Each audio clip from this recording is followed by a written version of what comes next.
Bom dia, meu nome é Marcos e hoje eu estou aqui com João Pedro e Lara Ferreira e hoje nós vamos apresentar sobre as ODS. A ONU é uma organização intergovernamental que tem como objetivo a manutenção da paz e a manutenção da segurança internacional.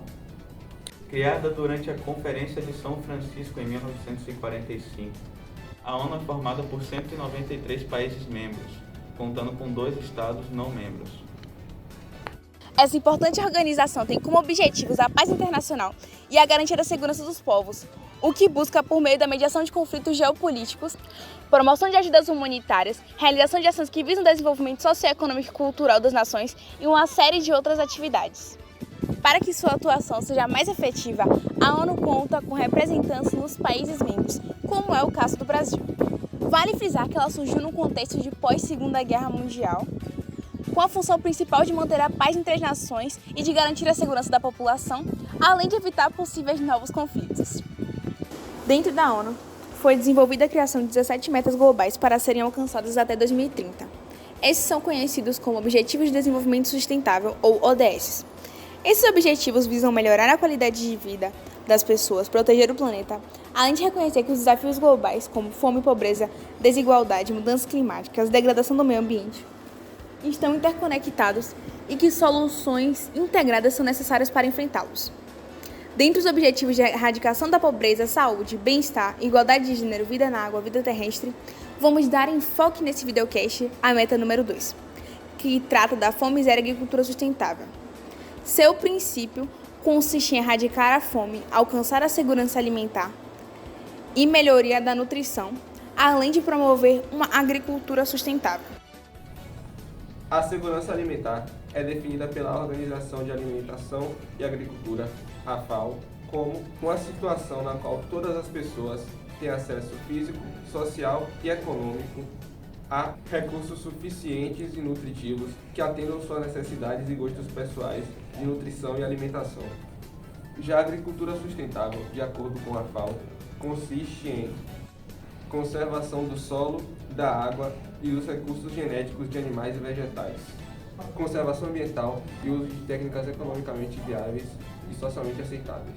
Nesse tipo de agricultura sustentável, técnicas como rotação de culturas, o cultivo intercalar, o uso de adubos orgânicos e a gestão integrada de pragas são empregadas para maximizar a produtividade agrícola, enquanto se minimiza o impacto negativo sobre o meio ambiente. Além disso, práticas de conservação do solo, manejo adequado dos recursos hídricos, uso responsável de insumos agrícolas também são fundamentais para garantir a sustentabilidade a longo prazo.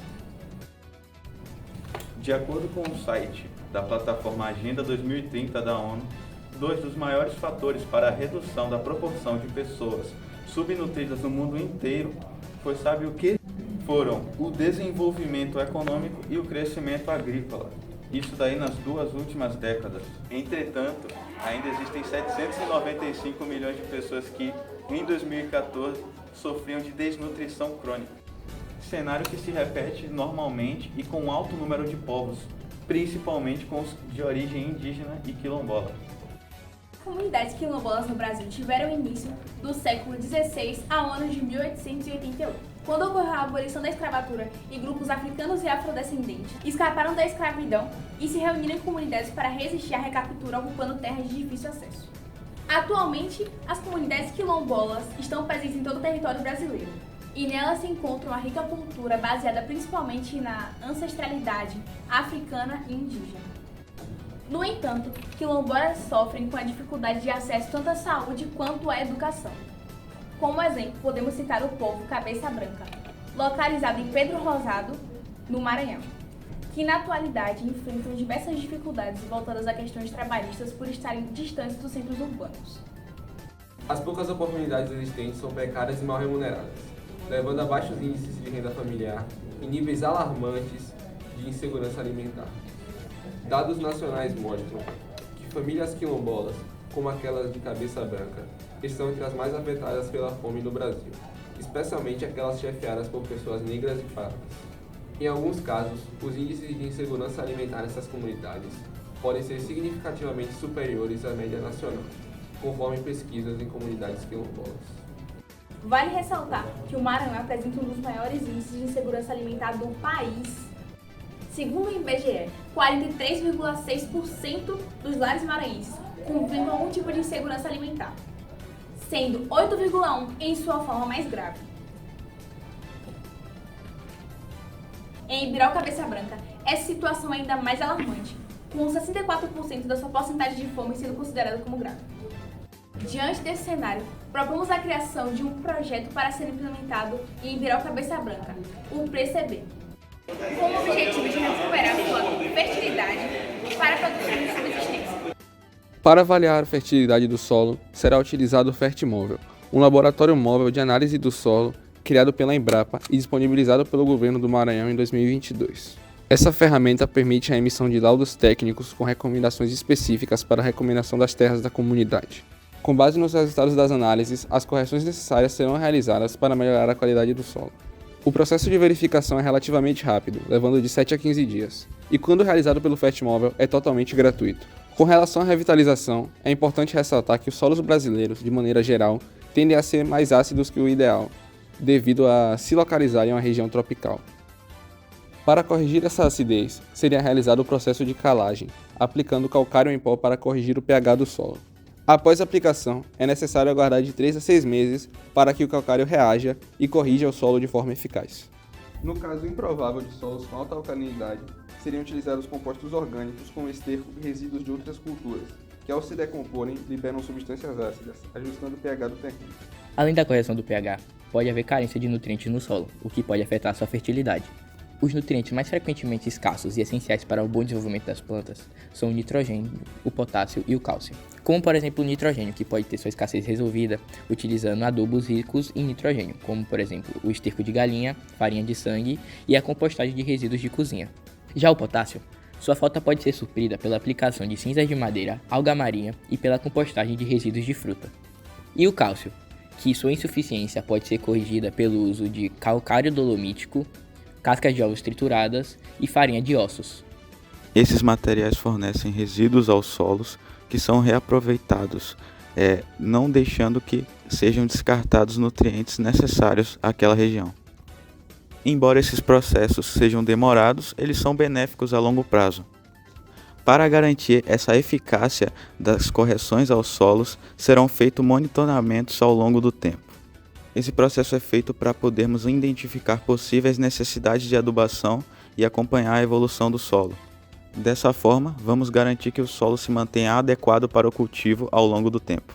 O PRCB está diretamente alinhado com a ODS 2 da ONU, que visa acabar com a fome, alcançar a segurança alimentar, melhorar a nutrição e promover uma agricultura sustentável.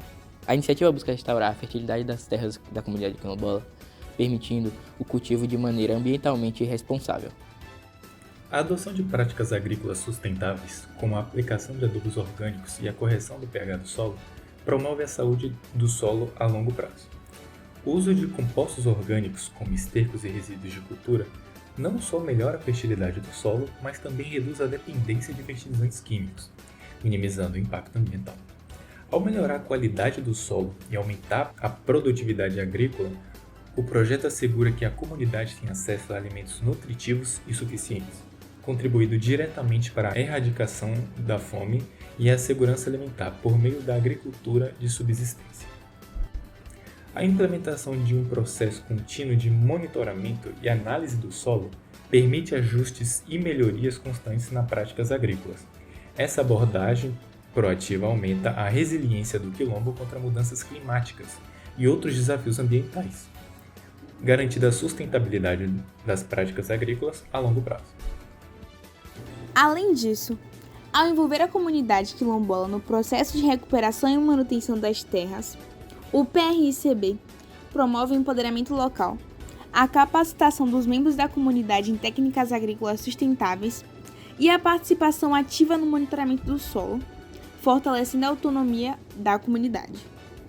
Em resumo, o PRCB não só contribui para a segurança alimentar e a melhoria da nutrição, mas também promove práticas agrícolas sustentáveis e o empoderamento da comunidade, alinhando-se perfeitamente com os objetivos do ODS 2.